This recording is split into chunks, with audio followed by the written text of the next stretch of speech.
Então tá, agora oficialmente, então boa noite a todos. Obrigado de coração, Lilian, Stella, Miguel, Carol. Nós somos os heróis da resistência na defesa da vida nesse planeta, não é? E assim, para que a gente passe o serviço correto para o Miguel, né, Miguel? Esse grupo de hoje é o grupo do Brasil que está a estudar essa obra aí que está na tela, que é uma obra incrível, fundamental para os espíritas e não espíritas, que é o desenvolvimento sustentável, o papel dos espíritas na Agenda 2030, aquela agenda dos Objetivos de Desenvolvimento Sustentável da ONU, importantíssima. Já estamos na metade do caminho, não é? Para 2030 e muito o que fazer ainda em nome dessa agenda, para que esse planeta aí continue girando bonito, não é? Sustentável, verde, bem equilibrado. Então hoje, gente, vamos tratar aqui da ODS número 12, do Objetivo de Desenvolvimento Sustentável número 12, que é produção e consumo sustentáveis, tá? Já sabem aí, estão tranquilas para sempre que quiserem, todos, tá? Sem exceção, fazer uma intervenção, colocar uma sugestão, enfim, trazer uma ideia, uma experiência, uma vivência, é uma partilha de conhecimentos aqui, tá bem? Importante que o Miguel já vá se familiarizando aí com essa modo partilha, é troca de ideias, para a gente se ajudar, se ajudar. Ah, gente, então aqui, vamos começar hoje fazendo aqui uma breve menção a alguns irmãos nossos que partiram, irmãos importantes no planeta, não é? Que partiram nos últimos dias. Um deles, a gente fala de sustentabilidade, fala de simplicidade, não é? Um deles é o Pepe Mujica, ex-presidente do Uruguai, um cara incrível. Procurem os vídeos dele aí no YouTube, principalmente com a Deutsche Welle da Alemanha. A Deutsche Welle tem uma série de entrevistas com o Pepe Mujica. Um Pepe Mujica é uma lição de vida atrás da outra. Um cara simples. Ele não quis saber de morar no palácio de governo. Ele não quis saber de morar no palácio do governo do Uruguai, ele quis morar no sítio dele, ele não quis motoristas, ele quis continuar dirigindo esse carro que está aí. Ele doou 90% do salário dele para beneficência, para caridade. E assim, é um cara realmente que tinha que ensinar os políticos do mundo, assim, sabe? Os políticos do mundo tinham que querer aprender com ele. E aí eu faço uma conexão aqui, gente, rápida, com Maria de Madalena. Madalena de Magdala, né? Isso aqui está no Evangelho Apócrifo de Maria Madalena. É uma fala dela nesse evangelho que é atribuído a ela, que diz, tem tudo a ver com essa personalidade do Pepe Mujica. Ela disse que a matéria gera uma paixão que não tem igual, que procede de algo contrário à natureza. Por isso cria-se um distúrbio em todo o corpo. Eis porque lhes disse: tenham bom ânimo, e se sentirem desencorajados, recuperem-se perante as diferentes formas da natureza. Eu acho que tem tudo a ver com o Mujica. O Mujica é ateu e franciscano, porque ele tem a simplicidade franciscana. E ele disse uma vez uma frase muito bacana que eu reproduzo aqui. Ele já sabia que tinha uma doença grave, ele disse: eu sou ateu, mas eu espero muito estar enganado. Ele disse isso. É um cara fantástico. Temos também o nosso Papa Francisco, que partiu recentemente, o primeiro Papa Francisco com o nome Francisco na história. Temos Divaldo Franco, um médium brasileiro que deu espaço, abriu espaço para as falas de Joana de Ângeles, por exemplo, que nós aproveitamos muito aqui, viu, Miguel? O aspecto ecológico e ambientalista da Joana de Ângeles. A Joana de Ângeles tem um legado imenso na linha aqui que a gente defende da nossa causa ecológica, ambientalista, ético-animal. E a gente faz então essa breve homenagem a eles, a esses três, e com essa figurinha aí, né, de Francisco de Assis e Santa Clara, Dizem que Joana de Ângeles teria sido Santa Clara, enfim, a gente não tem como saber disso, né, com 100% de certeza, mas se seguir aquela lógica espírita, né, Estela, parte, desencarna uma pessoa, reencarna o mentor. Pode ser que seja assim, talvez, quem sabe Joana de Ângeles esteja a caminho, não é? De, de encarnar aqui conosco. Então, assim, gente, cidadãos planetários, nós precisamos nos desdobrar. Eu falei isso numa palestra essa semana, porque quando pessoas assim importantes, que serviram, que prestaram uma beneficência, um benefício gigantesco para a humanidade, partem, cada um de nós precisa assumir um bocadinho, fazer um bocadinho mais para fazer frente a tudo que eles fizeram e vão deixar de fazer porque partiram, mas a obra continua, enfim. Mas nós precisamos unir os nossos bocadinhos de esforços para poder seguir o legado destes e outros tantos espíritos, não é? Que têm partido, às vezes, anonimamente, trabalhadores anônimos no bem. E assim, gente, em tempos de pessimismo sobre o meio ambiente, notícias ruins, pesadas, tem notícias boas, tem sim, a gente compartilha, faz questão de trazer essas notícias. Por exemplo, em Madagascar, esse país da África, país que é uma ilha muito grande, houve uma enchente lá muito forte recentemente. E assim, geralmente quando tem uma enchente assim, a preocupação são os humanos e os não humanos, os animais, que se virem, não é? Não é bem assim. Quando houve a enchente, a solidariedade também veio pelas mãos dos malgaches, né, do povo de Madagascar. Eles salvaram-se, aqueles que podiam ser salvos, e também fizeram um trabalho gigantesco para salvar cerca de 10 mil tartarugas radiadas e tartarugas aranha, que são espécies que estão em vias de extinção. Eles se viraram, eles trabalharam muito e salvaram 10 mil tartarugas da morte por afogamento nessa enchente em Madagascar. Grande notícia. Tem também uma onça brasileira que vai fazer história na natureza. Com 3 anos de idade, ela vai se tornar a primeira onça nascida em cativeiro no Brasil a viver em liberdade. Viver em liberdade. Graças, né? Graças ao trabalho das entidades do Instituto NEX do Brasil. Essa onça vai para a Argentina, vai passar por um período de adaptação no Parque Nacional lá, para depois ganhar a liberdade. Aleluia! E também no Quênia, outro país da África que vem nos dar exemplos, não é? Exemplos poderosos. O Quênia dobra a quantidade de rinocerontes negros que estão, na década de 1980, estavam quase extintos. E agora, com muita luta, com muita preservação, com muito trabalho, recuperam-se e estão chegando na metade do caminho para alcançar a meta de 2 mil desses animais incríveis, não é? Parece uma fortaleza, são uma fortaleza, né? Pura força, pura energia. Eles querem alcançar a meta de 2 mil rinocerontes até 2037. Continua criticamente ameaçado. O trabalho não tá ganho, a vitória não está garantida ainda, mas está a caminho. E no mundo da moda, nós temos também boas notícias aqui para compartilhar. Um projeto muito interessante chamado Desierto Vestido Tarapacá, no Chile. Vocês sabem, né, que no Chile, o Chile é um depósito de roupas que vêm do mundo inteiro, são cerca de 50, nessa cidade aqui, Iquique, no Chile, todos os anos quase 60 mil toneladas de roupa chegam para revenda, entre aspas, não é?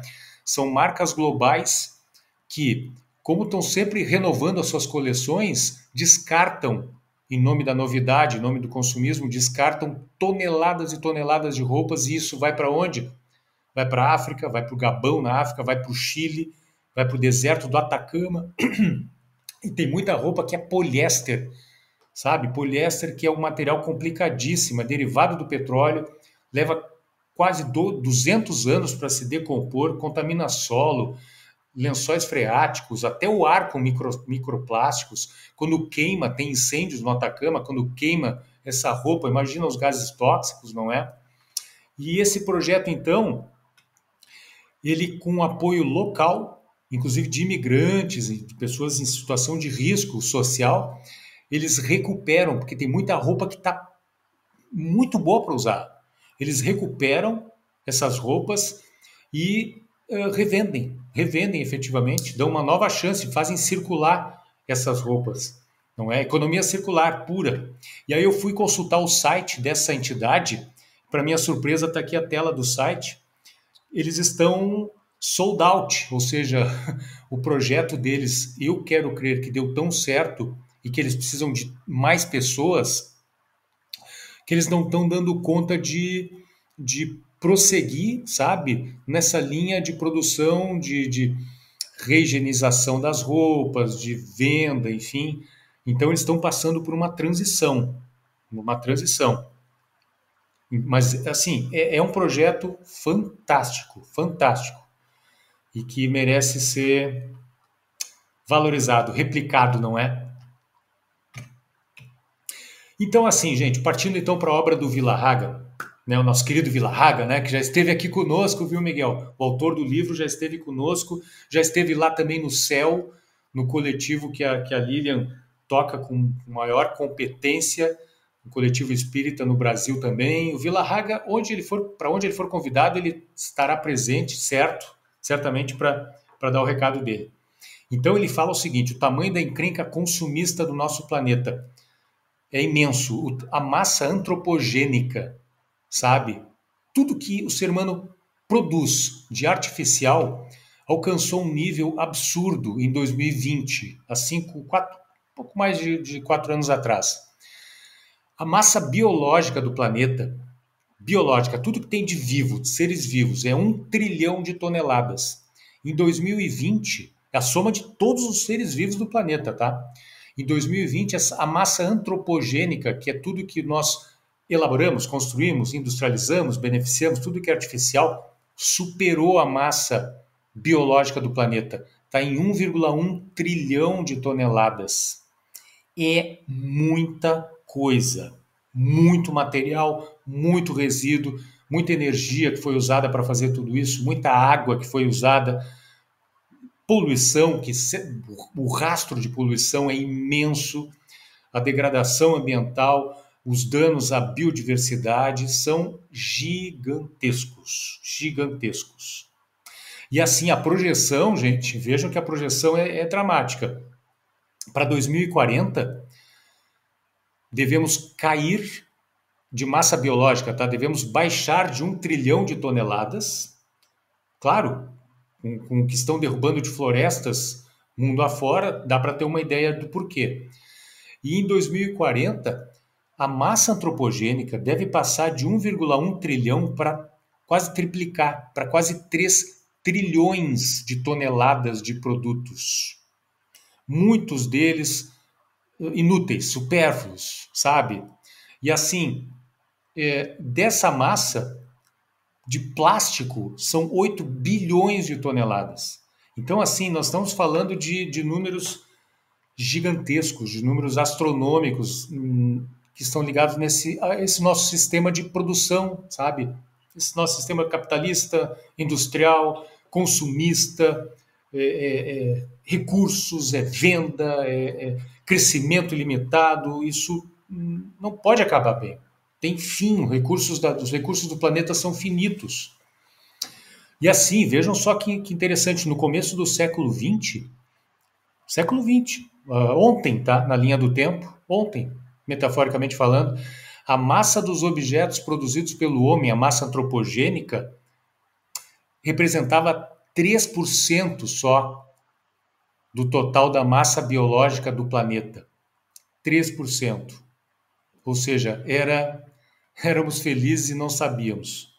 E agora, século XXI, estamos aí superando a massa biológica, não é? E aí, nesse sentido, não tem como nós ficarmos alheios, indiferentes, ignorantes a isso. É como se fôssemos estrangeiros. Estrangeiros no sentido que o Marco Aurélio, filósofo estoico, fala aqui. Ele diz que é estrangeiro e não cidadão do mundo aquele que não sabe o que o mundo contém e também não sabe o que nele acontece. Acabou, não há mais espaço para estrangeiros. Não há mais espaço para estrangeiros no planeta hoje, no sentido do filósofo Marco Aurélio. Nós somos obrigados a saber o que o planeta tem e que é finito, e somos obrigados a saber e agir em relação a tudo que está acontecendo no planeta em termos de natureza, em termos de biodiversidade, em termos de degradação ambiental, em termos de futuro da civilização, futuro do reino animal e futuro do reino vegetal. Não sejamos estrangeiros. Nós aqui não somos, nós aqui do Grupo Amave não somos. E aí, meus amigos, minhas amigas, aqui é interessante a gente mencionar o Overshooting Day, o dia da sobrecarga da Terra. É aquele dia no ano, sabe, no qual, dali para frente, tudo que o planeta consumir para produzir massa antropogênica é cheque especial. Percebem? Por exemplo, quando começou essa série histórica com esse número, essa estatística da sobrecarga do planeta, em 2000, no ano 2000, no dia 5 de outubro, a Terra consumiu todos os recursos do ano 2000, ou seja, outubro, o resto de outubro, o novembro e dezembro, já estava a consumir aquilo que o planeta não tinha, ou seja, estava no cheque especial, no empréstimo, no financiamento. E hoje, esses números são, em 2024, é agosto. A data é 1º de agosto. O planeta já esgotou os seus recursos em 1º de agosto. Então, sobra agosto, setembro, outubro, novembro, dezembro. 5 meses nos quais nós estamos tirando recursos de energia, todos os recursos naturais dos sistemas do planeta Terra, estamos usando aquilo que o planeta já não tem, já acabou. O recurso que nós tínhamos para aquele ano acabou, c'est fini. Estamos no cheque especial, estamos usando recursos do futuro, que não sabemos nem se vai nos proporcionar, se a natureza vai proporcionar os recursos que alimentam essa matrix, esse sistema desgraçado, não é? E assim, tem uma imagem aqui, eu trago um vídeo de uma família, vejam isso. Eu vou colocar aqui, alguém fala para mim se o áudio não correr bem, tá bem? Vejam só isso que interessante, uma maneira sustentável de vida, muito forte, viu? Muito forte, um casal exemplar aqui. Esse casal vive fora do sistema nesse mini apartamento de Paris. Eles chamam de biosfera urbana, um ambiente autossuficiente onde quase tudo é feito à mão. Nos 26 metros quadrados tem espaço para cozinhar, comer e cultivar plantas. São soluções que não precisam de grandes investimentos. Por exemplo, as plantas são cultivadas na cozinha e os restos de comida servem de alimento para larvas de mosca produzirem adubo. Além disso, a água utilizada volta para o sistema de rega e as roupas são lavadas girando um torno manual. Tem também grilos que servem como pequenos petiscos.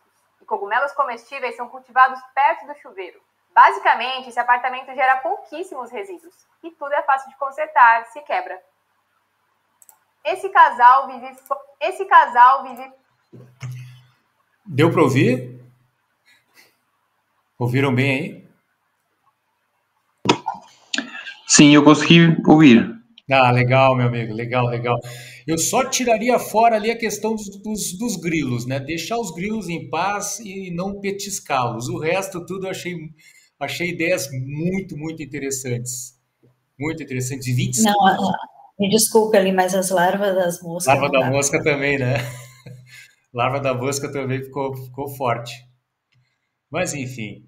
Aí, então, a Greta, nossa ativista, que não é mais nem mirim, né? A Greta cresceu, vocês viram? Ela está acompanhando aquela questão em Gaza, aquela questão absurda do cerco, do sítio alimentar. É um negócio assim que é inaceitável o que está acontecendo lá. Ela tá levantando a bandeira também da Palestina, do genocídio que está acontecendo lá. A Greta disse que, por exemplo, quando afirmava na COP24, a Conferência das Partes sobre o Clima, em 2018, acerca do sistema econômico global, Ela disse: se é tão impossível achar soluções no interior desse sistema, talvez devêssemos mudar o próprio sistema. É o que a gente acredita. Esse sistema ruiu, não há mais como mantê-lo. Ele é um sistema que nos encaminha para uma distopia. E a Greta me parece estar correta nesse sentido. E a gente tem aqui, eu trago uma fala, viu, Miguel? A gente costuma fazer cruzamentos aqui com as filosofias de todos os quadrantes do planeta, de todas as regiões, não é? Que nos ajudem nessa nossa luta. Então, assim, do taoísmo, da sabedoria chinesa, vem uma frase que é maravilhosa, maravilhosa. O Tao Te Ching, que eu recomendo, uma obra muito boa. Se soubermos quando necessário parar, deixaremos de correr riscos. Simples, uma simplicidade. A gente precisa saber quando parar de consumir o que é supérfluo, quando parar de consumir tantos produtos derivados de animais, que a gente sabe que além de uma crueldade extrema com o reino animal, que merece viver, não é? Merece viver como qualquer outro ser vivo, filho de Deus, também deixa um rastro, uma pegada ambiental terrível, espiritual, emocional, psicológica, assim, terrível. A gente vai deixar de correr riscos. O problema é que a gente não consegue parar, a humanidade não consegue parar, é crescimento infinito, é consumo, é renovar, é comprar o carro do ano, é comprar o telemóvel do ano, enfim, nada contra quem queira fazer isso, mas tem uma pegada, tem uma consequência ambiental gravíssima, não é? Ó, quem chegou aí, mais uma amiga portuguesa, mais uma alma portuguesa na área. Bem-vinda aí, minha querida Ana Paula. Seja muito bem-vinda. A gente já está aqui entrando dentro do capítulo 12, Produção e Consumo Sustentáveis, do Vila Haga. Então vamos adiante aqui. Esse conceito aqui é interessantíssimo. É fundamental de termos presente. A gente já trouxe aqui, já trouxemos esse conceito em outras apresentações, mas como estamos a falar de produção e consumo sustentáveis, é importantíssimo que nós tenhamos presente o que é a grande aceleração. É um conceito, claro, a estatística diz aí, então não há como haver negacionismo em relação a isso, que nos diz o seguinte, que ali, desde meados de 1900, 1950, tudo que diz respeito à construção, à criação dessa massa antropogênica que nós mencionamos anteriormente, tudo que o ser humano produz, fabrica no planeta, cresce de maneira exponencial. E esse crescer exponencial tem um preço para o meio ambiente, para a vida, para a diversidade, para nós, para a nossa saúde física, mental, espiritual, ambiental, ético, animal, gigantesco. Todas as linhas crescem ali, vocês podem ver, de 1950 até os anos 2000, crescem assim absurdamente. Então a gente tem ali população que até o fim desse século a tendência é que estabilize lá em cima, numa curva lá em cima. Temos o uso da água que cresce tremendamente, a produção de papel, Miguel, Ana Paula, que aqui em Portugal não é, o papel tem um papel, perdão da redundância, tem um papel gigantesco, não é? Na economia portuguesa, consumo de fertilizantes, não é? Produção de carros, de motores, enfim, uma série de indicadores. Turismo cresce tremendamente, o turismo a gente sabe que é uma armadilha complicada para o meio ambiente. Até restaurantes do McDonald's entra aqui nessa grande aceleração, eles vão crescendo e, óbvio, né, eles fazem circular o consumo de produtos de bem animal, não é? Derivados de animais. Então, assim, o deitar nitrogênio nos oceanos, nas costas, provocando a acidificação dos oceanos, enfim, a exploração dos oceanos, do bioma dos mares, a pesca predatória, que aqui na Europa é um ponto assim, fortíssimo do produto interno bruto europeu, não é? Mas que tem um movimento grande para desacelerar essa pesca. Então, por aí vai. São inúmeros indicadores que dão conta de que tudo cresce exponencialmente. E na medida que tudo cresce, já que os recursos planetários naturais são finitos, esses recursos, na linha inversa do crescimento exponencial desses itens, eles naturalmente vão começar a cair. Vão começar a cair. São recursos infinitos. A estante não é... A estante dos produtos desse grande supermercado planetário não é infinita, não tem reposição infinita.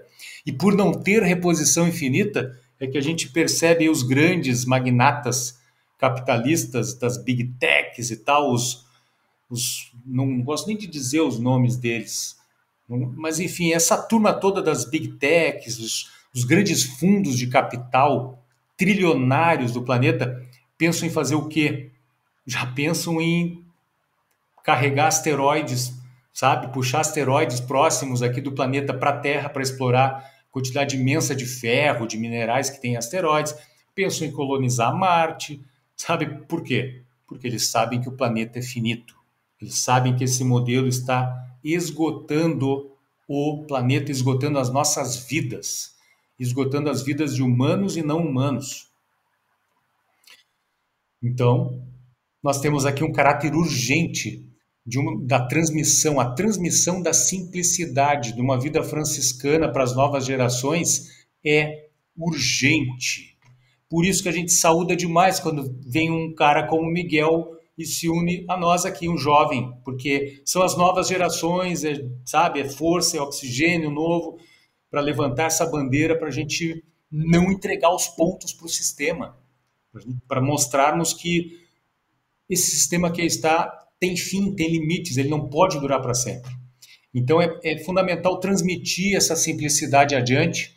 E a gente tem tantos exemplos, não é? Francisco de Assis e a sua franciscanidade, Buda, que também tem uma vida, uma biografia muito parecida com Francisco, também tinha muitas posses, e daqui a pouco converteu-se à simplicidade, converteu-se a uma conexão com a natureza.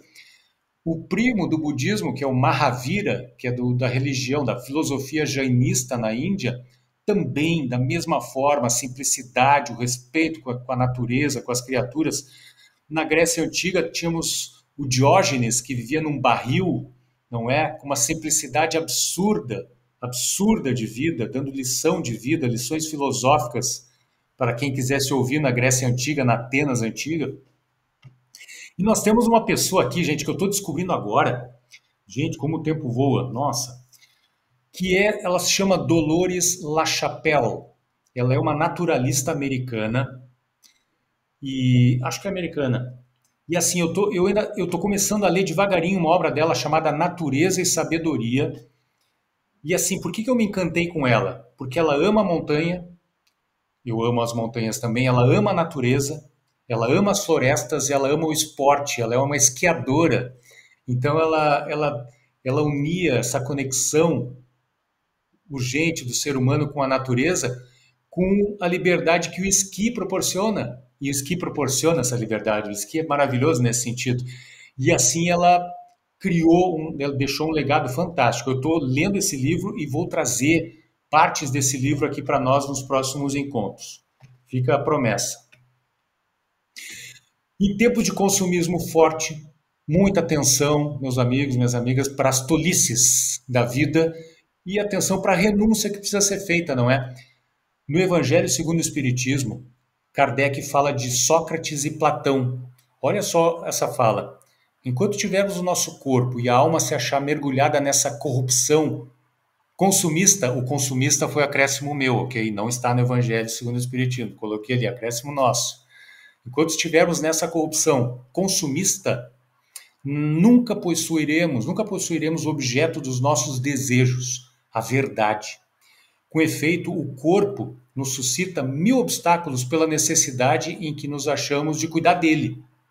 Ademais, ele nos enche de desejos, de apetites, de temores, de 1000 quimeras, 1000 tolices, 1000 produtos que a gente não precisaria estar consumindo, comprando, 1000 tipos de comida que não precisariam estar nas nossas mesas, que nós poderíamos, com isso, estar poupando vidas importantes no planeta, não é? 1000 tolices. De maneira que, com ele, impossível se nos torna ser ajuizados nem por um instante. Eu acho que tem tudo a ver com produção e consumo sustentável, essa fala do do Evangelho segundo o Espiritismo. E aí eu trago uma outra aqui, viu? Trazendo a turma do Oriente aí de novo conosco. Paramahansa Yogananda, a eterna busca do homem. Ele tem uma frase que eu achei maravilhosa. Permanecer na confeitaria e não tocar nos doces é verdadeira renúncia. O mundo hoje virou uma grande padaria, uma grande confeitaria, com aquelas tentações, doces para todos os lados, e se a gente não cuidar, nos atiramos nos doces, não é? Então, o paralelo com o consumismo é direto. É atenção, renúncia, pensar bem no que vai consumir, pensar bem nos efeitos, no que está por trás do produto que nós estamos consumindo, e agir, não é? Enquanto cidadãos planetários nesse sentido. Aqui é muito interessante a gente nós fazermos uma comparação, não, estabelecer a diferença entre consumo, que é aquilo que contribui claramente para o desenvolvimento humano, quando aumenta suas capacidades, fortalece a sua saúde, sem afetar o bem-estar coletivo e sem desrespeitar o limite do planeta. E aí a imagem de uma feira livre, eu acho que é o melhor exemplo de consumo. Olha que linda, quantas cores de frutas ali, né, de vegetais. E temos o consumismo, que remete ao excesso, ao desperdício de recursos. Toda vez que nós excedemos o consumo do que nos é necessário, isso tem um impacto para outrem, para muita gente, para muitos seres, para muitos elementos da natureza. E aí, vejam só isso aqui. Olha o exemplo do consumismo. Eu acho que não tem áudio. Opa! Olha, vejam isso. Isso aqui, deixa eu contextualizar antes de mostrar. Era uma inauguração de uma loja no Brasil, uma loja de departamentos, enfim, que na inauguração anunciou uma promoção, uma grande promoção. Aí vejam o que é. Será que esse povo todo precisava de tudo que eles iam comprar ali dentro? Vejam como nos movimentamos com todo respeito aos mamíferos, por favor, mas como nós nos movimentamos como uma manada em busca de produtos, de bens, enfim, que muitas vezes não precisamos ou desconhecemos o drama que está por trás de produtos, enfim, que acabam em nossas casas, em nossas estantes. E aí tem um filósofo brasileiro chamado Huberto Roden, que ele tem uma frase muito bacana, muito legal. Ele diz que o homem profano é tão míope ou cego que passa a vida inteira colecionando zeros, à direita do um, não é? No banco, por exemplo. E quando acumulou milhões deles, então se julga seguro. Desistir dessa alucinante política de zeros, essa busca por riqueza, e abraçar a gloriosa sabedoria do um. Essa é a mensagem de Huberto Roden, esse filósofo. Buscar o simples, buscar aquilo que é eterno, que dura, não aquilo que é efêmero, não é? E para que isso aconteça, nós precisamos estar ligados numa questão seríssima, a do autoconhecimento e do nosso papel na teia da vida, em tudo que diz respeito ao consumo. Porque assim, consumismo, gente, e assim, por favor, fiquem à vontade para me interromper a qualquer momento, tá bem? Eu sou tagarela e tem muito material sempre.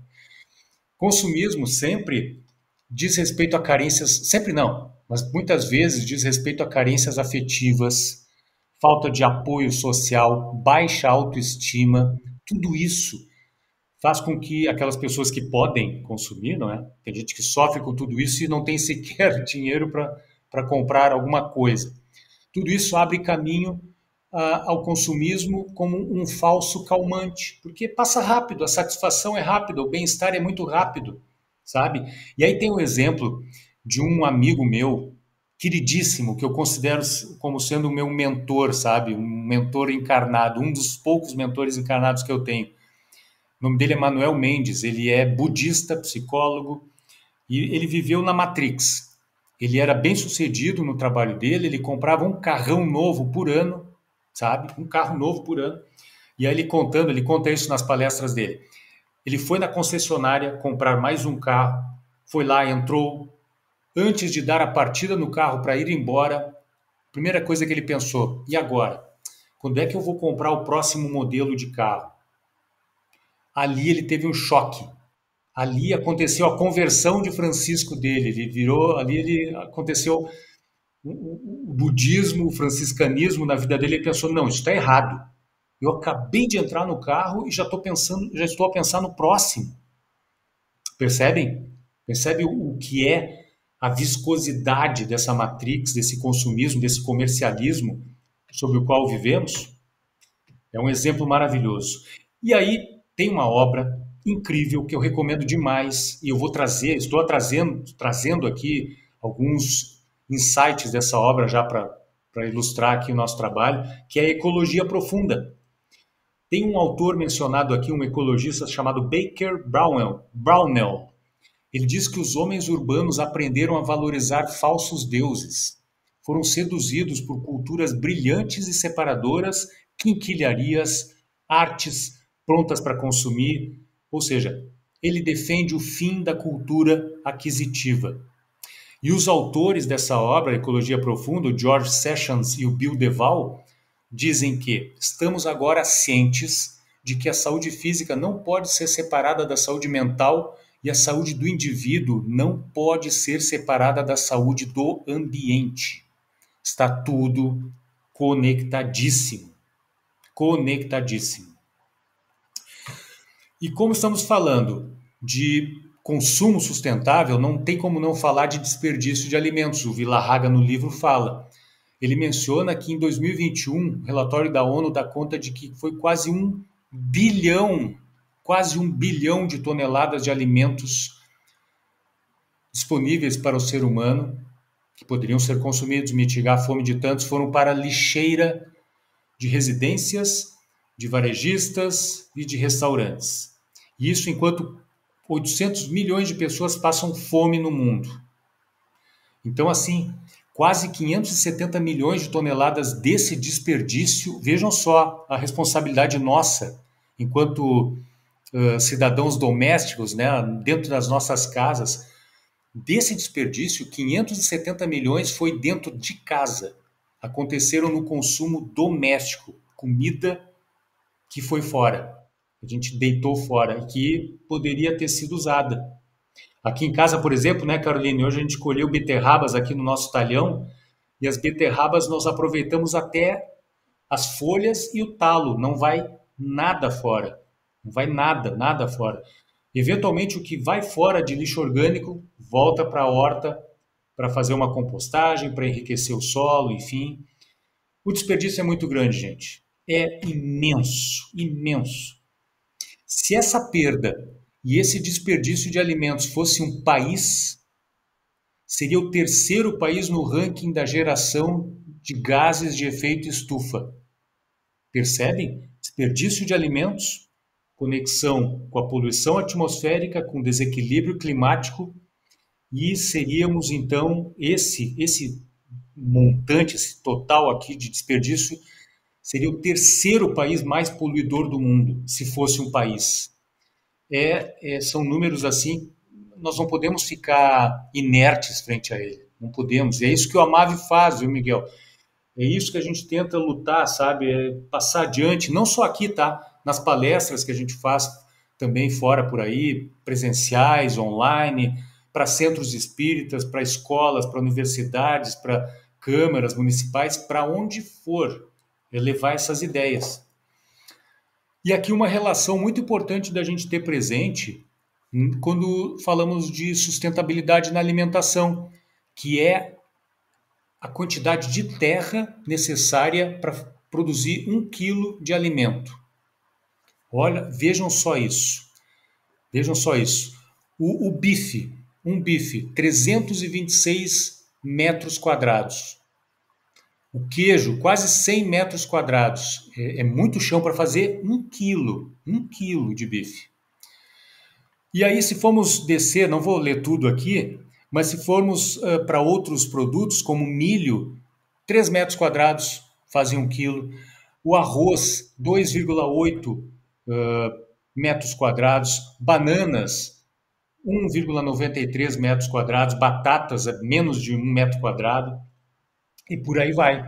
Percebem como a solução dos problemas do mundo passa pela mesa, passa pelo fogão, passa, invariavelmente. É isso que também que a gente precisa provocar, precisamos provocar essa reflexão nas pessoas. E por falar em... Roberto, Oi, diga. desculpa, não tenho a mãozinha, estou no telemóvel, não consegui ligar aqui Fica o à computador. vontade. Vai falando que eu É vou aqui pegar que o eu carregador, mas insisto. estou te ouvindo. Estou te ouvindo. É aqui que eu insisto no Eating for Tomorrow. O quanto nos dá o conhecimento de que tudo aquilo que nós estamos a consumir, a comer à mesa, o quanto isso tem impacto de base em todos os outros problemas. Embora estejam todos interconectados, não é? Estão todos interligados. Mas o facto de nós percebermos que a produção daquilo que comemos está a ser, neste momento, o segundo maior fator, tudo aquilo que nós consumimos está a ser o segundo maior fator destrutivo do planeta, ponto final. É o consumismo. Mas com o que comemos, de facto, temos um impacto brutal. Aquela história daquele gráfico que tu conseguiste tirar, e muito bem, que é exemplificativo do Eating for Tomorrow, não é? Que se mostra aquela barra enorme que são uma BP, uma Shell, sei lá, uma Galp, que é inferior separadamente, não é? Analisadas separadamente, é inferior àquilo que nós poluímos com o que estamos a comer daquela forma. Mas para isso é preciso ver o Eating for Tomorrow, ok, Miguel? Estou a meter-me contigo. Mas é verdade, para isso é preciso ver. Deixa eu fazer Muito bem, muito bem. Vale a pena porque é impactante, é a realidade de um planeta até junho de 2024. Quer dizer, é isso aí. Mais do que as evidências e os factos, não é? Está lá, está à vista. Muito bom, minha amiga. Deixa-me só dizer uma coisa, Roberto, em relação atrás, quando falavas de Yogananda, eu antes estava a lembrar-me de Siddhartha. Siddhartha Gautama alerta-nos para uma coisa assim muito pequenina, basilar, que é monstruosa. Reduzes o desejo ou eliminas e és feliz, acaba-se o teu sofrimento. Exatamente. Ele resume toda uma filosofia quase dizendo simples, né? Fora o desejo. Okay? Simples. Muito Simples. Reduzir o desejo vai reduzir o sofrimento enormemente. É isso aí. Deixa eu aproveitar e dizer para o Miguel que está chegando, no site do Amave, nós temos lá uma lista de documentários, filmes, que nós estamos trabalhando, estamos classificando, sabe, por categorias. Olha, serão dezenas de documentários e de filmes que a gente segue pesquisando. Hoje aqui no final da nossa apresentação vou mostrar, não vou mostrar o trailer, mas vou mostrar mais um que nós vimos hoje aqui enquanto jantávamos e que são assim fundamentais para essa consciencialização. Sabe? Depois a gente passa o site lá no grupo do WhatsApp. Ou até se a Carol estiver por aí. Conseguiste. E aí... Muito obrigado. Roberto, conseguiste o Let Them Neck?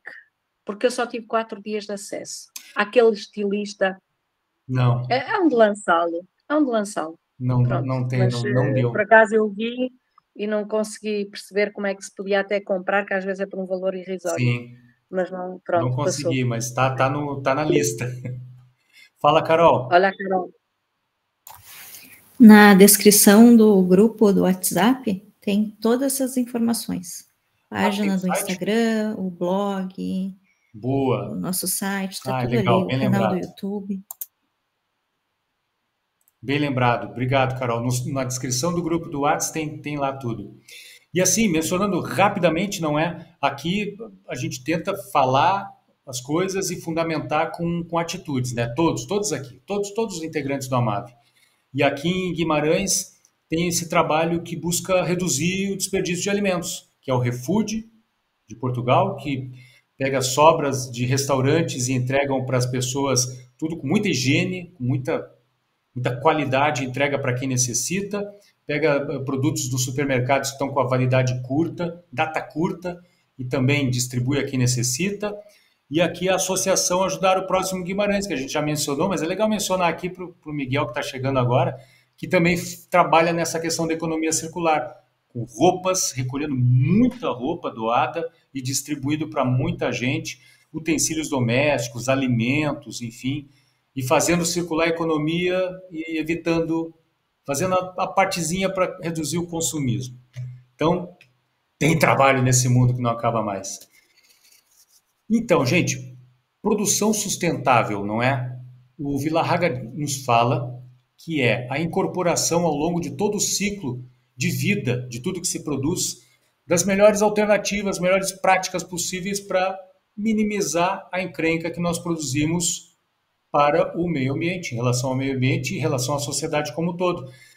E já existem inúmeras opções econômicas muito mais eficientes e de menor impacto ambiental em todas as áreas, todas. Nós temos tecnologia para a produção de carros, transportes, meios de transporte elétricos. Na Noruega, eles estão desenvolvendo até barcos elétricos, não é? Ou seja, tem, tecnologia tem. Temos técnicas para agricultura, para mitigar, porque da agricultura vem a problemática gigantesca, não é? Em relação ao câmbio climático, aos eventos climáticos extremos. Então, nós temos aí a agrofloresta, temos a agricultura sintrópica, que se a gente for entrar aqui, nós vamos entrar noite adentro falando disso. Ou seja, é possível nos alimentarmos sem uso de fertilizantes químicos, herbicidas, fungicidas. E aí, para vocês terem uma ideia, o ranking dos países com maior emissão de gases de efeito estufa, notadamente o gás carbônico, não é? Por conta do desmatamento e do uso do solo. Então vai lá, a trindade, né? Primeiro Estados Unidos, China, ó, que legal, Andréia na área. Bem-vinda, minha amiga. Um abraço, que bom que tá aí, que bom que chegou. Então, assim, esse ranking da produção, da emissão, não é, dos gases. Estados Unidos, China e Rússia, ponto. Mas olha lá o Brasil. O Brasil vem em quarto lugar nas emissões e ali parte disso, uma pequena fração disso é queima de combustível fóssil e uma grande fração, a maior parte é manuseio do solo.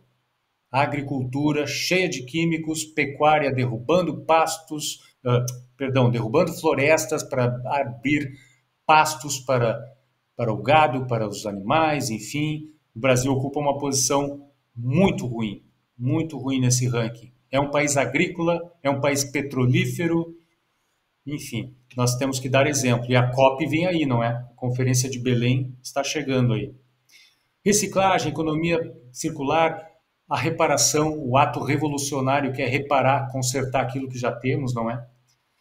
E aqui da obra Ecologia Profunda, temos um outro ecologista naturalista chamado John Rodman, que diz que, para nós que somos heróis da resistência, não é? O princípio central da resistência ecológica é a convicção de que a diversidade é natural e se encontra hoje ameaçada pela monocultura.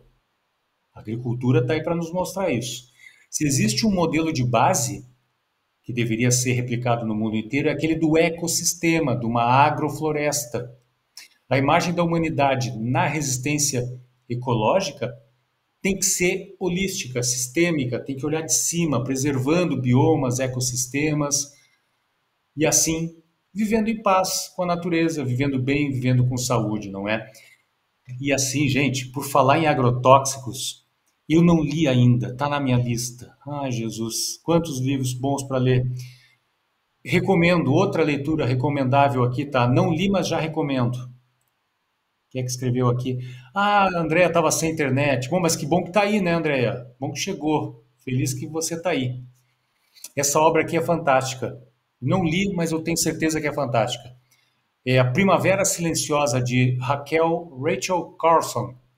Ela fala corajosamente contra a indústria dos pesticidas, dos herbicidas e todo o mal que isso causa ao planeta. É uma leitura, assim, obrigatória para nós defensores do planeta. Já que estamos falando de sustentabilidade, falar rapidinho aqui da água, do consumo de água, não é? 70% do consumo, aqui tem um mapa do planeta, não é? Quanto mais escuras as cores, maior o percentual de retirada de água do sistema Terra, para uso, nesse caso, da agricultura. 70% da água doce do planeta vai para a agricultura. E aí vai para tudo, vai para as monoculturas, vai para a criação de gado, vai para entrar na cadeia de alimentação dos bovinos, enfim, vai para a aquacultura, não é? As fazendas também de peixes, de água doce, que é um negócio terrível. Tem um documentário que está lá no nosso site chamado Salmonopoly, que trata sobre a indústria do salmão. Recomendo demais que vejam, que assistam. Então, assim, 70% do problema da água está na agricultura.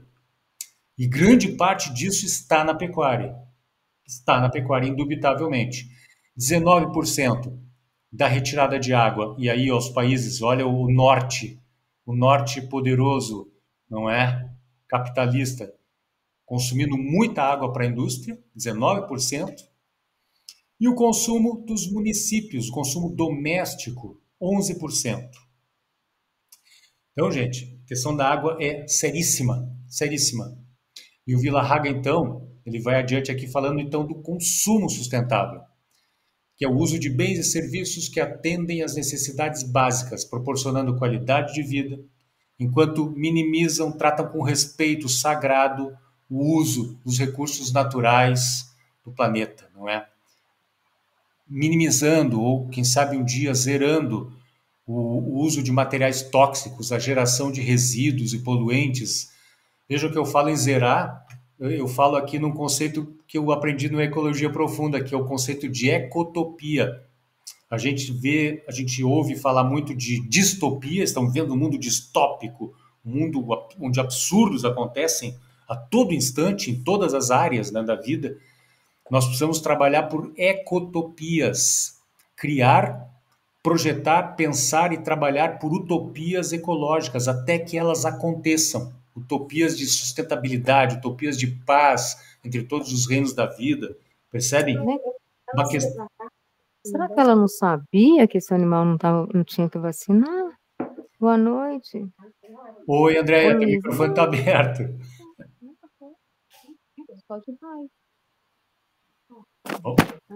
Vamos adiante. Eu sei que pelo que a Andréia falou, ela tá protegendo o reino animal. E a Andréia é ativista, a Andréia manja desse trabalho. Ela entende muito. Gente, aqui nós vamos fazer uma conexão muito interessante com o budismo. O caminho óctuplo budista na hora de consumir. Eu não sei, a gente já trouxe aqui o caminho óctuplo do budista. A Ana Paula já fez a introdução falando do desejo, são as quatro nobres verdades do budismo. Uma delas é que o desejo é a origem das nossas mazelas, não é? E a quarta nobre verdade é que existe um caminho para vencer isso. E esse caminho é o caminho óctuplo. E aí eu fiz uma conexão aqui para cada um dos caminhos, cada um dos passos desse caminho. O caminho óctuplo fala da compreensão reta. E aí, a pergunta que fica: percebo, compreendo o que está por trás do produto que eu desejo comprar? O pensamento reto: ao consumir, consigo manter o foco na sustentabilidade? Consigo consumir de uma maneira sustentável? Ter o pensamento reto nesse sentido? O caminho óctuplo fala de uma fala reta. No ato da compra, eu comunico a minha preocupação com o planeta, com o fornecedor do bem ou do serviço com o qual eu estou me relacionando. Temos a ação reta frente às ofertas duvidosas. Eu mantenho a minha ação reta, eu fico firme no meu posicionamento, não cedendo aos encantos, aos cantos de sereia, as ofertas, as Black Fridays da vida.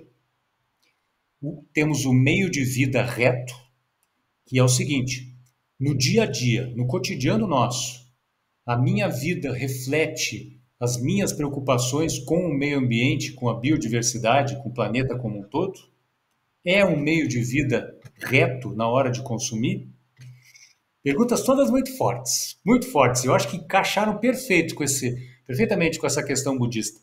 Nós temos ali o sexto caminho, o esforço reto, ou seja, eu esforço-me por melhor conhecer o que se passa no mundo, ou eu sou um estrangeiro, tipo o que o Marco Aurélio, filósofo, disse, não é? A atenção reta. Eu mantenho o foco, apesar do canto de sereia, apesar das ofertas, das distrações mil oferecidas pelo mundo.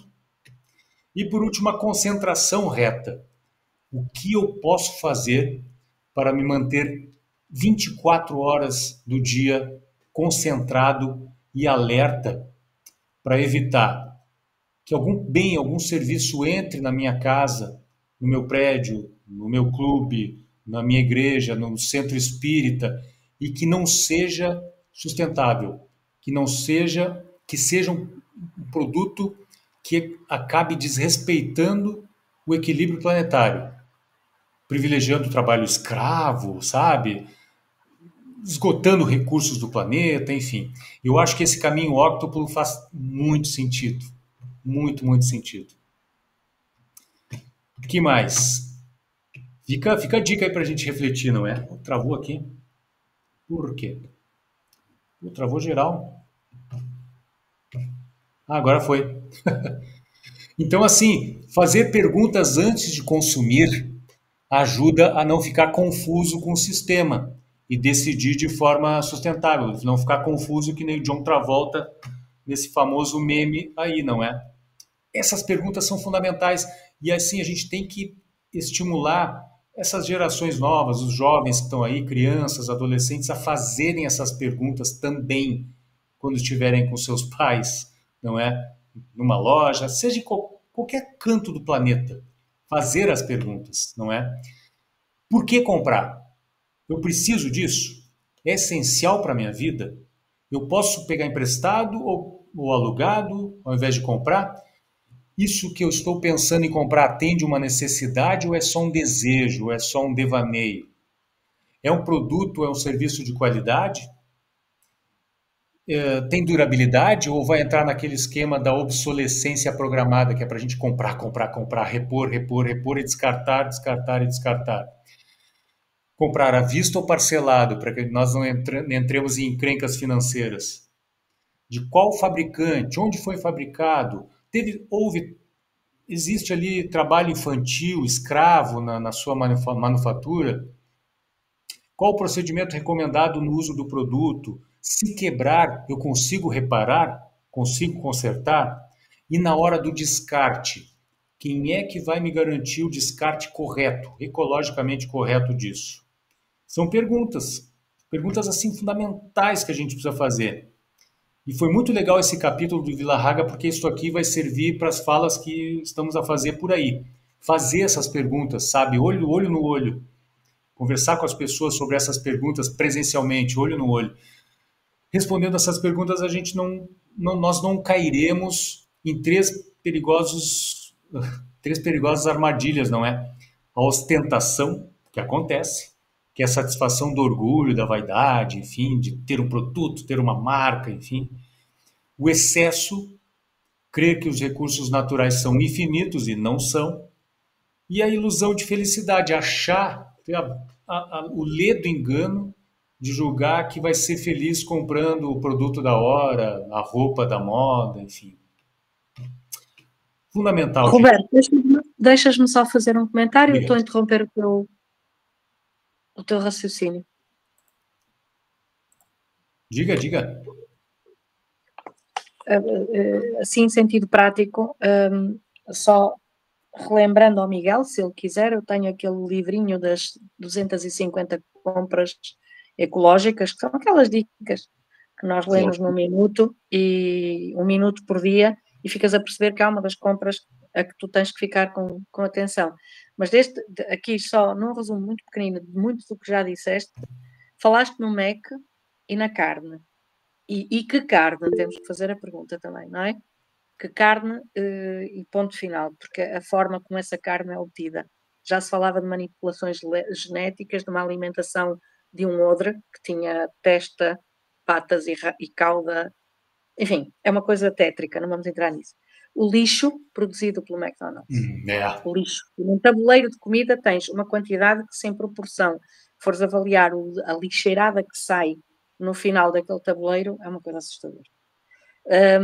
Um exemplo, um perfume que eu estava para comprar um perfume que o meu filho queria. De repente é que me lembrei de perguntar, calma aí, mas isto é testado em animais? Eu, que tenho alguma consciência destas coisas, não é? E digo alguma porque a pouquinho é que vou adquirindo, de repente lembrei-me daquilo. E a menina encolheu-se toda. Porque alguém já devia ter feito a mesma pergunta. A miúda encolheu-se, sentiu-se com certeza. Pois, é. Eu disse, ok, vamos à Body Shop. Isto para dar dicas concretas. Que ao menos a Body Shop está a preservar essa parte, não é? Já há muitos anos em Portugal, me lembro que a Body Shop era famosa por isso. Depois, há um rapazinho que eu conheci em Óbidos que sempre que vai, e ele diz que teve impacto, que vai comer alguma coisa em áreas de serviço, etc., ou há uma bancada de oferta de comida, fast food, não é fast food, comida rápida de passagem, por exemplo, uma área de serviço de autoestrada, ele faz sempre a pergunta, o que é que vocês têm aqui? E faz assim com a cabeça, o que é que vocês têm aqui sem bicho morto? E fica tudo a olhar para ele. Há pessoas que olham de um lado, do outro, porque dizer que sou vegetariano é uma coisa muito soft já. Ele diz isso sempre. Se eu disser que sou vegetariano, vocês vão entender isto como uma coisa muito banal. Portanto, não têm aqui nada que eu possa comer sem bicho morto. Isso aí. Morto ataca. É um ataque. As etiquetas. As pessoas raramente olham para a etiqueta da roupa, para a constituição dela, para a composição da roupa.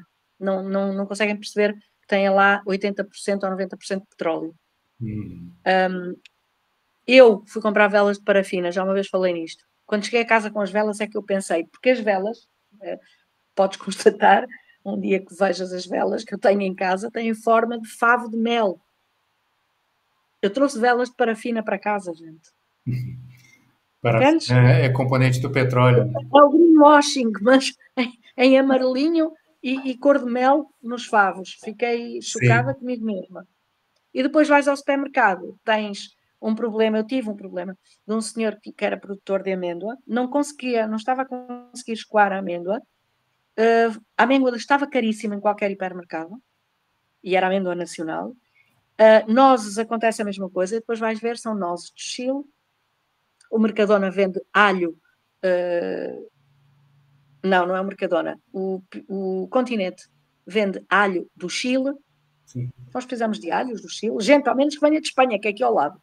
Uma longa viagem. Depois, quando vais ver as frutas, é assustador mesmo. Sim. Porque nós já não temos acesso a fruta de estação, quase. Vamos pensar, já não há árvores de produção de fruta de estação. Nós aqui, por exemplo, temos muita laranja e limão. Viva a produção local. Já não encontro... Viva a produção local. Mas depois tens que saltitar. Se quiseres comprar alho nacional, tens de ter a certeza que vais aqui ou ali ou lá. Sim. É todo um jogo mental que te pode cansar se tu não entenderes isto de uma maneira mais leve e dizer, ok, vou registar, eu quando for comprar vou aqui porque sei. Olha, por exemplo, recusei-me a comprar, eu que sabes que não sou vegana, queijo fatiado, porque estava dentro de uma caixa de plástica e não fatiavam queijo. O Mercadona não fatia queijo. Muito bom. Já é grave para queijo, não é?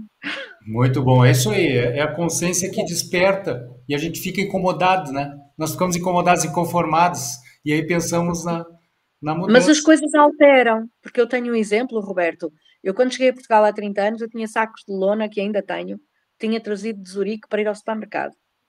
E tinha aquela atitude de meter vários produtos, isto era o Gabriel que me tinha ensinado, em caso de desespero arranjas um saco só, onde pões as 3 batatas, uma alface, um não sei o quê, e depois as várias etiquetas no mesmo saco. Eu era excomungada quando chegava à caixa do supermercado. Agora, quando me esqueço, tu vês aquelas 3 batatas, o brócolis, a cebola, o não sei, tudo separado, tudo apoiado dentro no tapete, porque tudo é pesado já na balança. Isto para dizer o quê?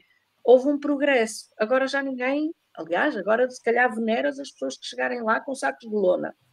Portanto, na distância de 30 anos, foram muitos, não é? Foram muitos, passaram-se muitos, mas alguma coisa foi mudando e muda quando alguém é antipático. Alguém que faz as perguntas antipáticas, alguém que insiste que, e não, desculpe, isto aqui é justo, porque tem um motivo que eu sei que é justo. Sejamos filósofos, sempre. O filósofo faz pergunta toda hora. Nós temos que ser E o filósofo é um carrapato. É isso aí. Vamos adiante aqui. Nós estamos avançadinhos um pouquinho do tempo, mas nós vamos conseguir vencer hoje.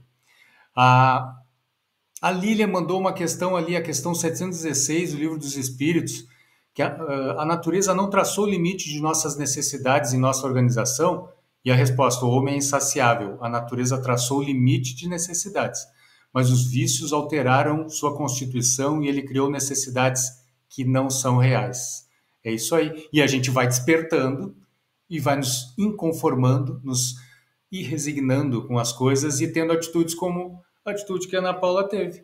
Tá fazendo perguntas, é isso que a gente provoca, sabe? É isso que a gente gosta de ver, todo mundo fazendo pergunta e questionando a Matrix. E aí é por aí que a gente vai virar o jogo. Olha, qual era o livro, desculpa? Livro dos Espíritos, questão 716. 716? Isso. Ok. Então aí, gente, falta pouquinho aqui para encerrarmos. Não quero abusar, né? O Miguel tá chegando a primeira vez aqui, já vai ficar 3, 4 horas aqui ouvindo, já pensou, seria um abuso. Então não quero abusar. Ainda não me fartei. Oi? Ainda não me fartei. Valeu. O Miguel ainda por cima é generoso. Então, vamos adiante. Não falta muito, não. Em O Livro dos Espíritos, Kardec pergunta como pode o homem conhecer o limite do necessário? Aí a turma lá de cima respondeu, aquele que é ponderado o conhece por intuição. Muitos só chegam a conhecê-lo por experiência e à própria custa. E muitas vezes as experiências da vida se encarregam de mostrar esse limite. E aí eu trago o quê? Apagão em Portugal. No dia do meu aniversário, foi um dos aniversários mais legais da minha vida, foi porque eu percebi que eu posso viver sem telemóvel, posso viver sem computador, eu fiquei vivo, podia comer, enfim. O dia do apagão foi um fenômeno que mostrou os nossos limites, mostrou, opa, ser humano, pense bem no que está a fazer com o planeta, porque isso pode acontecer por N motivos e por um tempo muito maior de duração, enfim. E pode acontecer para nos ensinar uma lição muito grande, não é? De aproveitar o simples. E nesse dia nós percebemos isso aqui, não é? As pessoas à noite passeando aqui pelo Creixomil, na junta de freguesia do Creixomil, onde moro em Guimarães, passeando. Eu e a Carol e o Benício descemos com um telescópio, que é a noite dos sonhos do observador astronômico, não tinha luz. Então descemos com o telescópio até um sítio bom ali, que não passasse carro, não é? E ficamos a observar as estrelas e daqui a pouco, era 11h30 da noite, mais ou menos, voltou a luz. E eu, egoístamente, reagi da seguinte forma. Eu queria observar um pouco mais, aproveitar a quietude, observar as estrelas, enfim. Mas foi uma experiência e tanto, e que pode se repetir. Pode se repetir. Miguel, ele agora está a ser um grande mentiroso. Ele tem a hipótese de ver o céu estrelado. Também estás convidado, vamos nos reunir na aldeia, naqueles céus estrelados. Isso, é verdade. Há um ponto de montanha onde eu fui a uma reunião de telescópios, nem sei se este ano eles vão fazer, que é mesmo lá na montanha, em frente da minha casa da aldeia, mais para trás, a uma altura assim de uns 1000 metros, não mais, mas onde não há luz. Não há luz. E a observação é extraordinária à noite. Paraíso dos observadores, não é? E dá para acampar e ficar lá. Imagina, que espetáculo. Espetáculo. Então, frente a essa desigualdade, o que se há de pensar dos que assambarcam os bens da terra para se proporcionarem o supérfluo, com prejuízo daqueles a quem falta o básico, não é? Essa é uma pergunta do Livro dos Espíritos, de 160 e tantos anos atrás, que está valendo hoje. Por quê? Porque políticos pelo mundo inteiro se apropriam de recursos públicos para benefício pessoal, em detrimento das necessidades básicas de milhões de pessoas. Animais, então, nem se fala, reino vegetal, então, nem se fala, não é? E aí, nesse sentido, os espíritos dizem que pessoas assim olvidam a lei de Deus e terão que responder pelas privações que houverem causado aos outros. Trago um exemplo aqui, não é?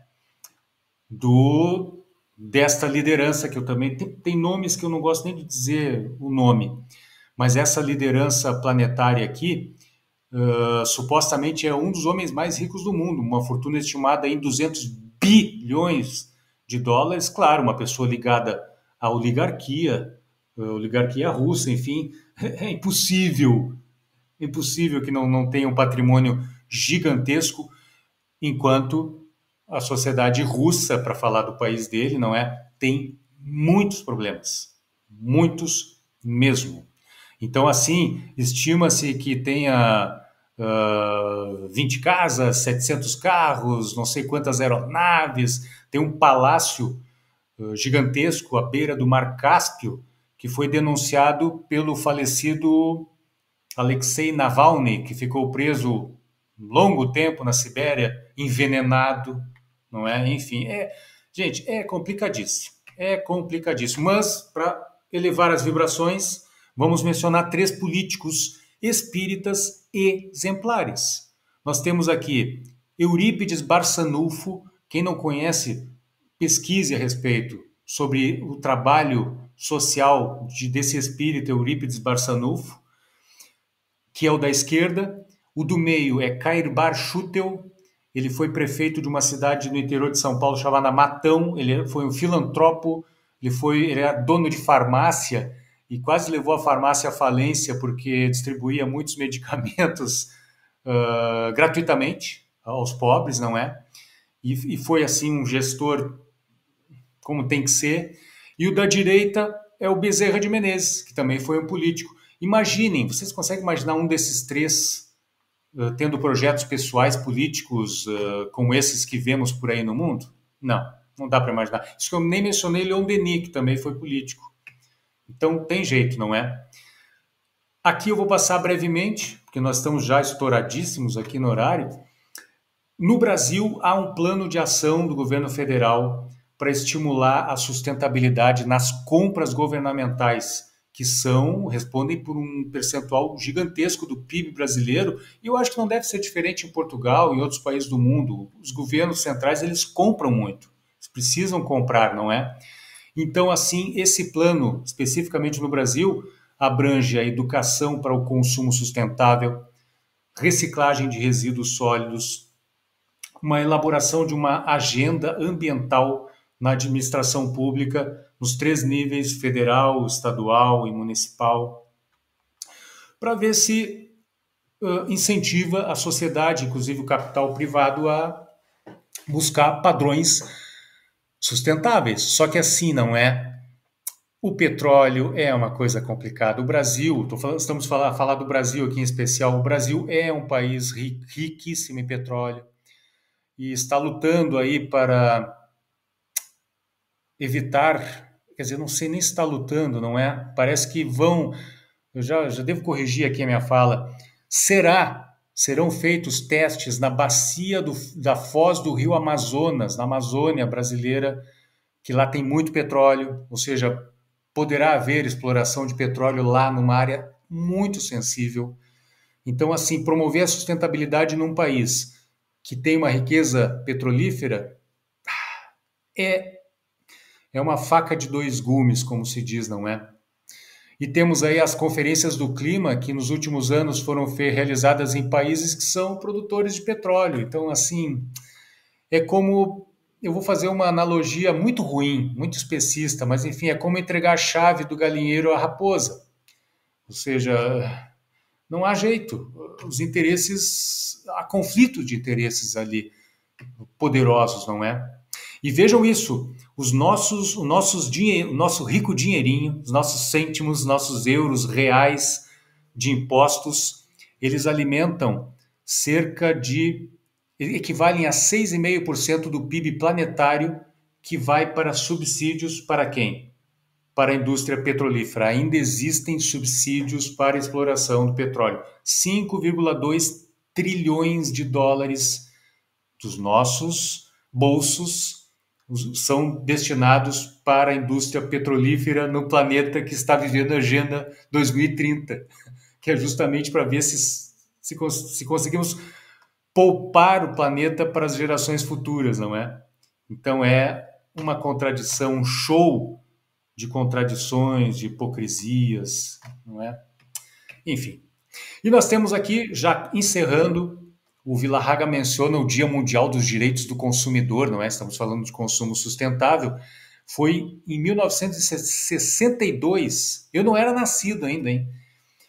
Pelo presidente John Kennedy, e com 4 direitos fundamentais, né? Direito à segurança, à informação, à escolha e o direito a ser ouvido por parte do cliente. E aí, em 1985, a ONU adotou o dia 15 de março como o Dia Mundial do Consumidor. E isso se transformou em quê? Black Friday, por exemplo, né? Transformou numa ode ao consumo, num hino ao louvor às catedrais consumistas, que o André Trigueiro que chama assim. O Trigueiro diz que os shoppings são catedrais do consumo, que as pessoas vão lá fazer os seus rituais e tal. E o Vila-Haga chama atenção para o paradoxo natalino. Segundo o Vila-Haga, ele tem toda a razão, não é? O Natal é uma das maiores celebrações religiosas do planeta e, ao mesmo tempo, é uma das maiores datas comerciais do planeta. E aí o Vila-Haga nos ajuda aqui dizendo que, mencionando 2 entidades no Brasil que fazem um trabalho muito interessante. Uma delas é o Instituto Alana, que trabalha na sensibilização dos cidadãos para o consumo consciente, principalmente com as crianças. Faz um trabalho incrível. Está aqui o site, depois eu posso copiar o site lá no grupo do WhatsApp, para quem quiser pesquisar mais a respeito. E tem o Instituto Acato, que também trabalha com a questão do consumo consciente, disseminação, sensibilização a respeito, e com detalhe, no site dessa fundação tem um teste, eu não fiz ainda, não tive tempo de fazer, tem um teste para saber o seu nível de consumo. Então, olha, vale a pena, façam um teste lá para ver a quantas anda o consumo de todos, não é? Deixa eu ver quantos slides faltam aqui para não abusar da paciência de todos. Faltam 3 slides, meus amigos. Pouquinho tempo a gente termina. Essa ODS, a número 12, também visa naturalmente diminuir a geração de resíduos. E aí tem aquela questão que eu não sabia muito bem a diferença entre lixão e aterro sanitário. O lixão é o lixo jogado diretamente na natureza, o líquido resultante dos resíduos infiltra no lençol freático, é o inferno. E o aterro sanitário é algo mais organizado, não é? Existe um capeamento do solo, uma membrana impermeável, o lixo é coberto todo dia com terra, então tem esses diferenciais. Mas os aterros sanitários têm as suas validades também. Eles têm validade, eles não são eternos. Então, assim, aqui eu vou passar rapidamente, porque é uma numerologia muito grande. No Brasil, por exemplo, 2019, geradas quase 80 milhões de toneladas de resíduo. A maior parte, 43 milhões, vai para os aterros sanitários e o resto vai para lixão. Ou seja, problema grave. A quantidade que segue para lixões é de 29 milhões de toneladas por ano. E assim, o índice de reciclagem no Brasil é baixíssimo, por incrível que pareça, são menores que 4%.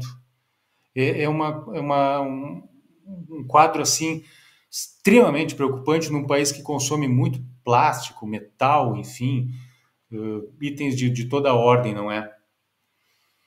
E assim, esse setor de resíduos, de dejetos, não é, que vão ou para lixões ou para aterros sanitários, correspondeu a 4% das emissões de gases de efeito estufa no Brasil, ou seja, quase 100 milhões de toneladas de gás carbônico emitidas. Então, assim, o nosso consumo sustentável impacta aqui diretamente. Quanto menos resíduos gerarmos, o cuidado com a compra, itens de plástico, isopor, então, nem se fala. O papel de cidadania planetária aqui fica claríssimo, fica absolutamente cristalino. E assim, para ajudar centros espíritas e qualquer credo, de qualquer credo religioso, templos, igrejas, enfim, tem um documento muito interessante que é da Federação Espírita do Rio Grande do Sul, não é? Que é um projeto chamado Saber Ambiental, que é um guia, é uma cartilha para gerenciamento de resíduos sólidos nos centros espíritas. Então, vale a pena conhecer, quem sabe trazer aqui para Portugal, não é? A gente espalhar essa ideia aqui nos centros espíritas portugueses, europeus, do mundo inteiro. Existe um caminho, existe uma cartilha, existe um trabalho muito interessante nesse sentido. E assim, vale a pena explorá-lo.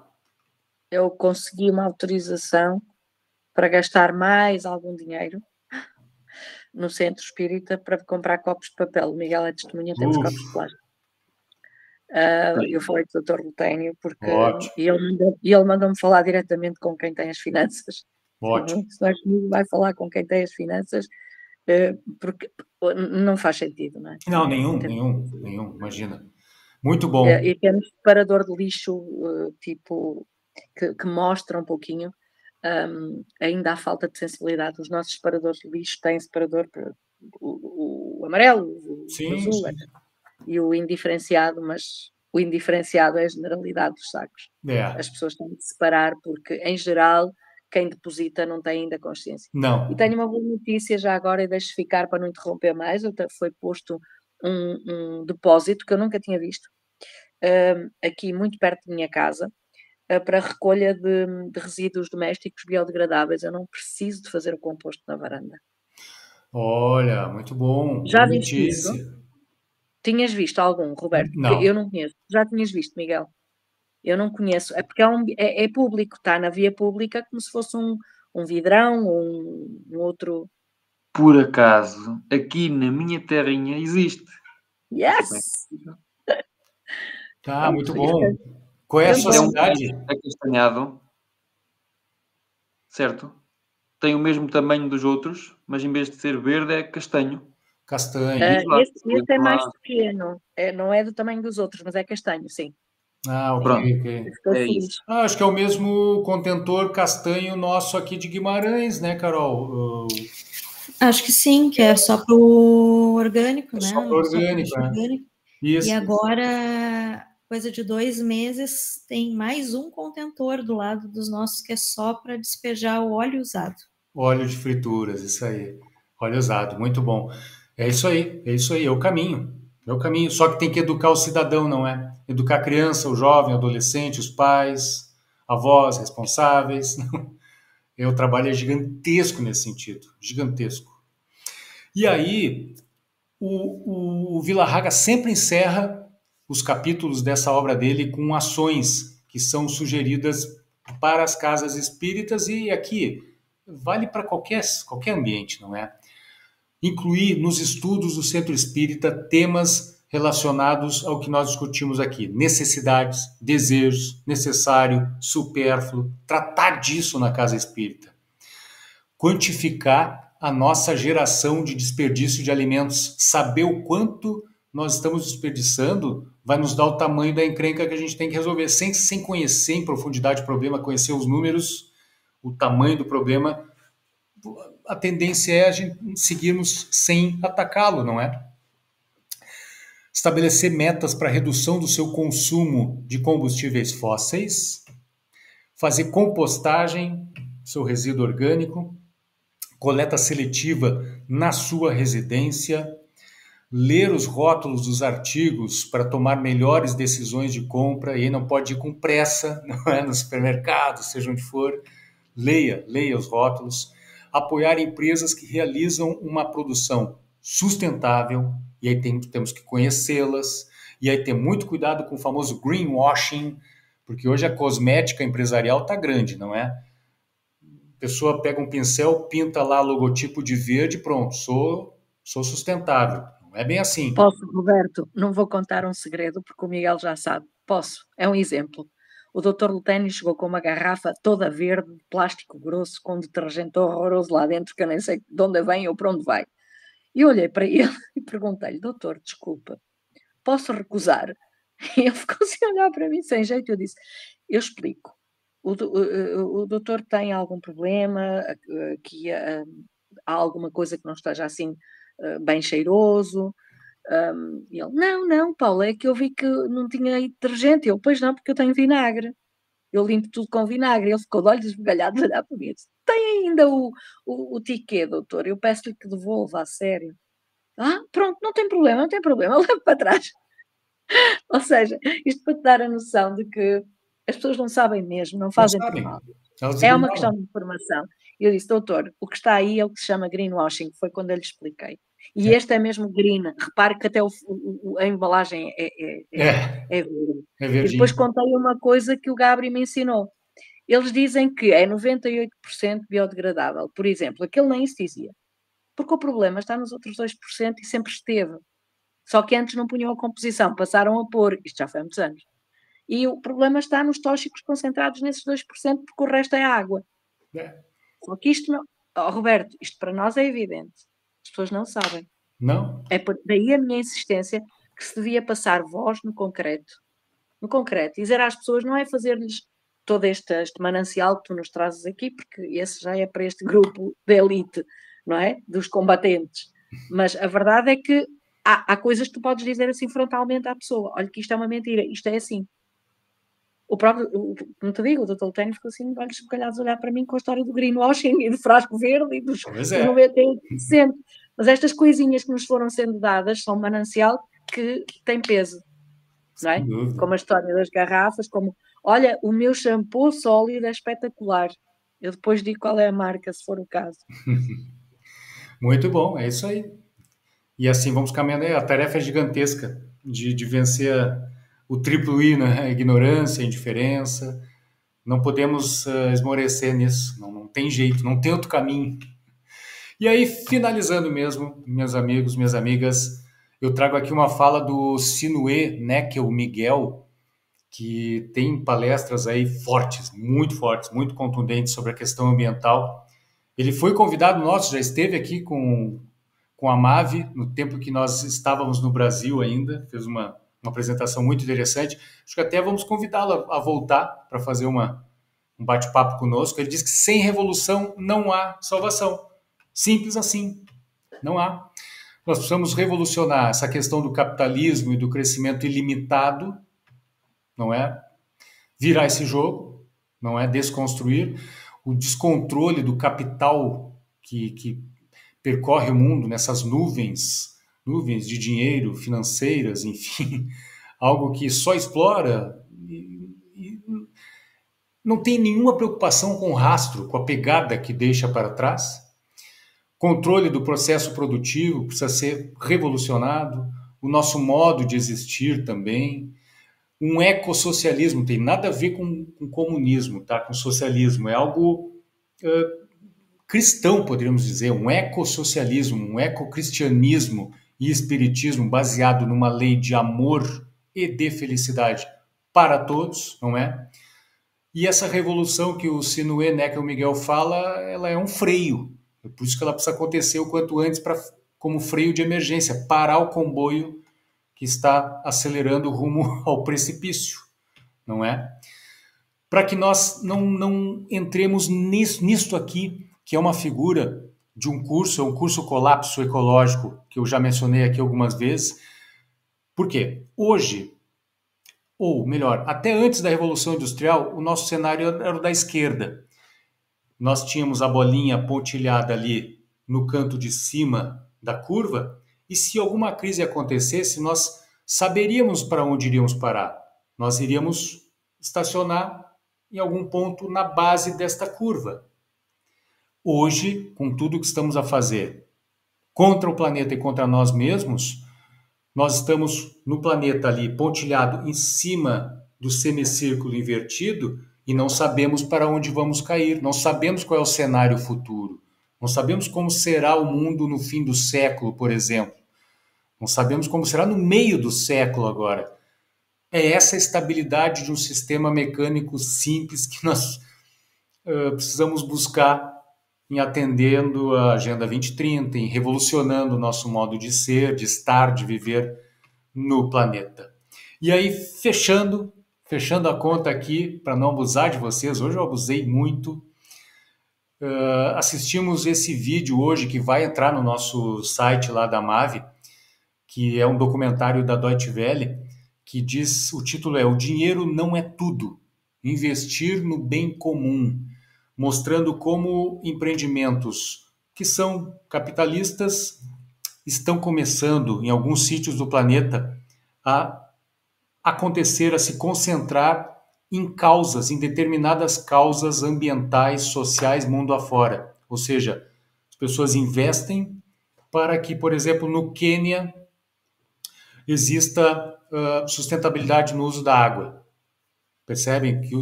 Para que qual é o outro país que tinha o problema das estufas? Agora não vou me recordar, mas eu acho que era na África. Para que um determinado país africano que queima muita lenha para cozinhar, as pessoas tenham acesso a uma estufa produzida por uma determinada empresa que usa muito menos lenha para fazer o alimento do que os modos convencionais. Ou seja, são empresas, são empreendimentos que visam resultados, mas que estão ligadas à questão da sustentabilidade, da questão social, da questão ambiental. Então é muito interessante, tá? Tem em inglês e tem em espanhol. E no YouTube dá para gerar a legenda em português. Minhas amigas, olha, eu tenho que parar de tentar acumular, colocar a cidade de Mumbai dentro de Guimarães, não é, em termos de conteúdo, né? Tanto conteúdo, eu tenho que concentrar numa fala de uma horinha e pouco. Teve muito conteúdo aqui. Eu avancei um pouco no horário, peço desculpas, mas nas próximas a gente tenta resumir mais aqui. Era o que tínhamos para a madrugada de hoje aqui em Portugal, não é? Para a noite aí brasileira. Deixo a palavra com vocês para a gente fazer o encerramento, agradecendo, né? Agradecendo, Carol, Ana Paula, Miguel, bem-vindo, estamos juntos, Andréia, Estela, Lilian, agradecendo de coração. A Lilian, Lilian, um abração para a Lilian. Lilian também é uma guerreira lá no céu, no Brasil também, levantando a bandeira. Agradeço. Deixo a palavra com vocês para a gente nos despedirmos aqui, tocar a vida, né? Boa noite, pessoal. Até a próxima. Até o Amável Europa.